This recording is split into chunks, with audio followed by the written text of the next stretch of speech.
Good morning children. आज हम लोग इन विषम परिस्थितियों में भी यहाँ एकत्रित हुए हैं पढ़ाई की और एक और कदम बढ़ाए हैं। तो हमारी ओर से आप सबको बहुत बहुत शुभकामनाएं। और हम लोग घर पे रहकर स्वस्थ रहे, बाहर ना निकले। बस यही है कि जब तक हमारे विद्यालय पूरी तरह से शुरू नहीं हो जाते, हम इसी तरह से अपनी इस पढ़ाई को हम लोग आगे बढ़ाएंगे।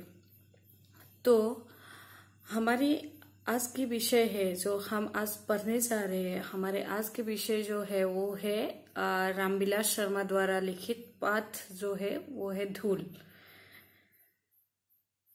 किसी भी विषय को पढ़ने से पहले या जानने से पहले, हम उस विषय तक पहुंचने से पहले हमें उनके जो राइटर है, उनके जो लेखक हैं, उनके बारे में जानना हमारे लिए बहुत जरूरी होता है।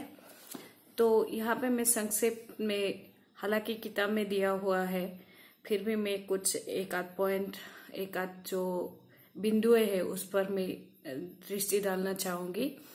यह है कि रामविलास शर्मा जो है वो हिंदी के, आधुनिक हिंदी साहित्य के एक प्रसिद्ध आलोचक के रूप में जाने जाते हैं। आलोचक ही नहीं, खाली मार्क्सवादी आलोचक के रूप में जाने जाते हैं। तो वो आलोचक होने के साथ साथ एक निबंधकार, विचारक तथा कवि भी थे। इनका जन्म उत्तर प्रदेश के उन्नाव जिले में 1912 सन में हुआ था। और इनकी जो प्रसिद्ध कुछ किताबें है, उसका नाम जो है वो है प्रेमचंद और उनका योग, निराला की साहित्य साधना, संस्कृति, भारतीय संस्कृति और हिंदी प्रदेश, गांधी, अंबेडकर, लोहिया और भारतीय इतिहास की समस्या इत्यादि। जिसमें से उनको निराला की साहित्य साधना जो पुस्तक है, उस पुस्तक के लिए उनको सन 1970 में साहित्य अकादमी का पुरस्कार मिला था। ये हालांकि हिंदी साहित्य में एक मशहूर आलोचक है, लेकिन ये थे अंग्रेजी के प्रोफेसर।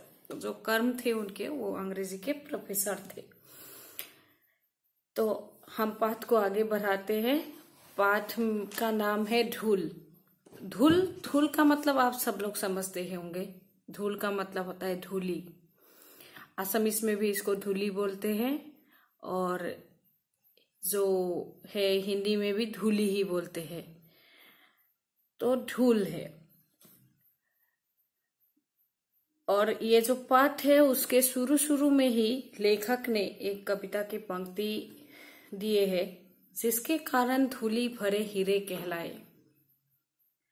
मैं इस पंक्ति को दोबारा से दोहराती हूँ, जिसके कारण धूली भरे हीरे कहलाए।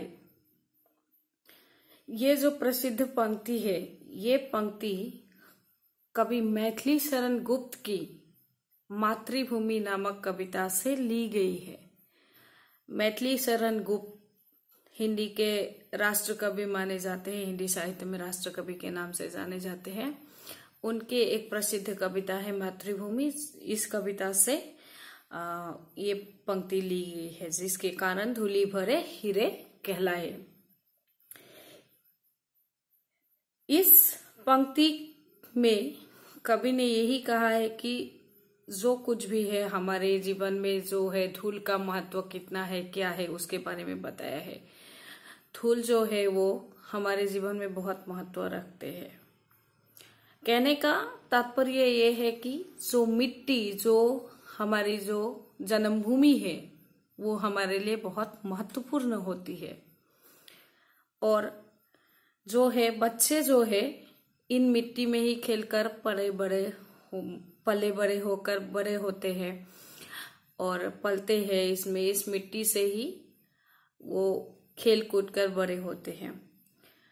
और यही बच्चे आगे चलकर पढ़ लिख कर जब बड़े इंसान बन जाते, जब अच्छे इंसान बन जाते हैं, जब समाज के लिए कुछ अच्छे काम करते हैं, तो हीरे से भी कीमती कहलाते हैं। वैसे तो हर चीज में, हर जो कीमती मूल्यवान जो रत्न है उनमें से हीरा एक बहुत ही अच्छी मूल्यवान रत्न है। और इसके लिए हीरे को ही बहुत मूल्यवान कहा जाता है। और हीरा जो है उसका महत्व बहुत ज्यादा लोग अपने जीवन में बहुत महत्वपूर्ण चीज मानते हैं।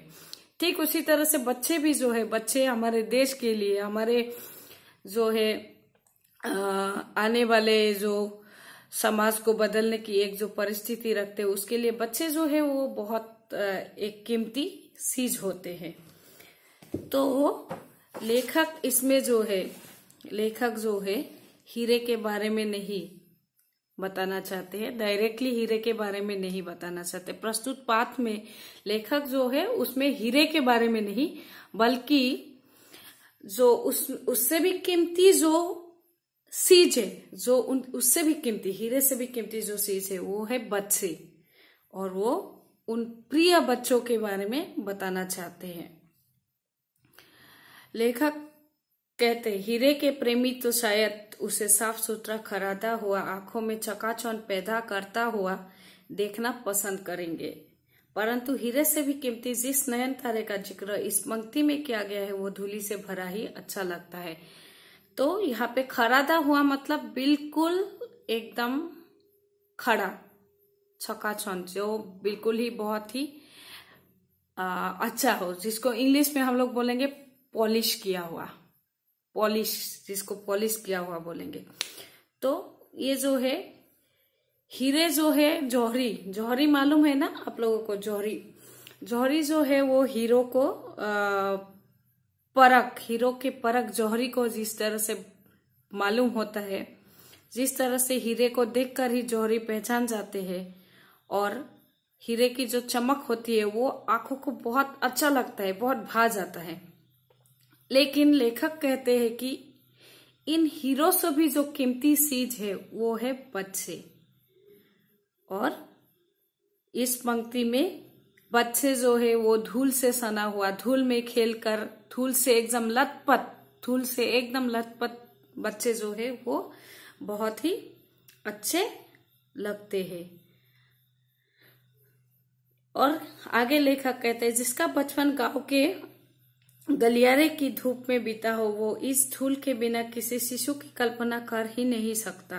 फूल के ऊपर जो रेणु उसका श्रृंगार बनती है वही धूल शिशु के मुंह पर उसकी सहज पार्थिवता को निखार देती है। अभिजात वर्ग ने प्रसाधन सामग्री में बड़े बड़े आविष्कार किए, लेकिन बाल कृष्ण के मुंह पर छाई हुई वास्तविक गोधूली की तुलना में वो सभी सामग्री क्या धूल नहीं हो गई। तो जिन लोगों को बचपन में ही गांव में रहने का आदत है, गांव में रहने की जो आदत होती है, जिन लोगों को बचपन से जो लोग गांव में बिताए हैं, जो लोग गांव की गली गली में घूमकर खेल कर बड़े हुए, उन लोगों के लिए जो है धूल जो है एक बहुत ही जाना पहचाना, एक बहुत ही अच्छी चीज है जो जानी पहचानी होती है। और जो है धूल जो है, इस धूल के बिना जो गांव के लोग होते हैं अपने बच्चे की कल्पना नहीं कर सकते कि बच्चा है, गांव वाला बच्चा, कोई गांव का बच्चा हो जो बिना धूल के हो।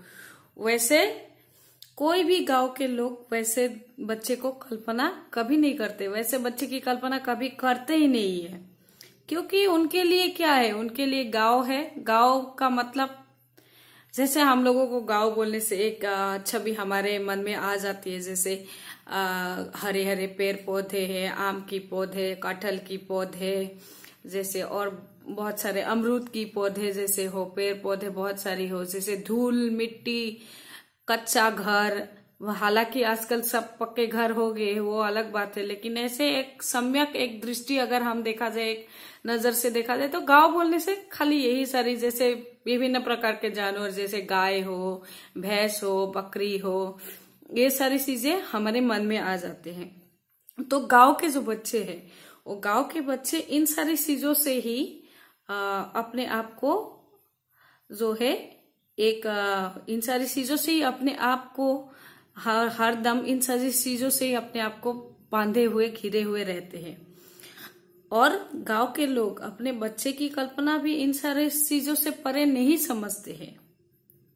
लेकिन जो शहर के लोग हैं, शहर से तो आप पता ही है, शहर के इस घर से दूसरे घर के बच्चे का दूसरे घर से कोई संबंध नहीं होता है दूर दूर तक। जैसे शहरी लोग एक यांत्रिक जीवन बिताते हैं, और शहर के जो है लोग जो है, ये जो है धूल जो है, वो बच्चे जो है, शहर के लोगों की जो बच्चे हैं वो धूल से बहुत दूर दूर तक दूर ही रहते हैं, धूल से बहुत दूर दूर तक दूर रहते हैं। कहने का मतलब ये है जैसे कि धूल जो है उनके लिए एकमात्र गंदगी है, गंदगी के अलावा और कुछ नहीं है। लेकिन कहने का मतलब जो है, लेखक जो आगे कहना चाहते हैं, वो लोग शहर के लोग जो है, अभिजात वर्ग मतलब जो धनी वर्ग के लोग है वो जो है, और अथवा शहर में रहने वाले लोग जो है वो प्रसाधन सामग्री में भले ही बड़े बड़े पाउडर, लिपस्टिक जैसे क्रीम जैसे बहुत सारी महंगी महंगी जो है फेस क्रीम जो है, मुंह में लगाने वाले पाउडर जैसे बहुत सारे ब्रांडेड जैसे है, वो सारी चीजें जैसे आविष्कार तो हो गए, वैज्ञानिक युग ने इन सारी चीजों को आविष्कार किया है। लेकिन जो लोग धूल से अपने आप को जो निखारते हैं, धूल से अपने आप को धूल में खेल कर बड़े हुए हैं, जो धूल की एक श्रृंगार होती है वो अलग ही है, उसका सौंदर्य ही अलग है। लेखक कहने का मतलब, लेखक का इस पंक्ति में कहने का मतलब यही है कि जो है धूल जो है वो लोगों की जो एक पार्थिवता है, जो एक आर्टिफिशियल जो चीज है उसको निखार देती है, शिशु के मुंह पर निखार देती है। मतलब बच्चे, कोई भी बच्चे है वो जो है, कोई भी बच्चे हो, वो बच्चे जो है एक धूल से खेल रहे हैं, धूल मुंह में इधर इधर इधर चारों तरफ, शरीर में, हाथ में, पाँव में, सब तरफ धूल लगा हुआ है। वो बच्चा दिखने में एक अलग ही तरीके का उसका सौंदर्य होगा उस बच्चे का। और कहते हैं, लेखक कहते हैं कि श्री कृष्ण भी, भगवान श्री कृष्ण भी इस धूल मिट्टी से ही खेलकर बड़े हुए हैं। यहाँ पे एक शब्द आया है गोधूली। गोधूली का मतलब होता है जो शाम के समय जो गाय जो है, वैसे तो गोधूली का मतलब शाम भी होता है, इवनिंग मतलब, लेकिन यहाँ पे गोधूली का अर्थ दूसरा है। गोधूली का अर्थ है यहाँ पे जैसे कि शाम को जब गाय, गो का मतलब होता है गाय, जो शाम को जब गाय जब खेत से या अपने पठार से जो चढ़ के वापस आ जाते हैं घर में, तो गांव में क्या होता है, धूल उड़ा उड़ा के गाय भैंसों को लेके घर आया जाता है, लोग लेके आते हैं। तो वही धूल के बारे में कहा है, वही धूल। श्री कृष्ण ने भी गाय चराया है, गाय चराने के लिए श्री कृष्ण भी गए थे, तो श्री कृष्ण भी इस धूल की सौंदर्य को जानते हैं। लेखक यही कहते हैं। आगे ये है कि हमारी सभ्यता इस धूल के संसर्ग से बचना चाहती है। वो आसमान में अपना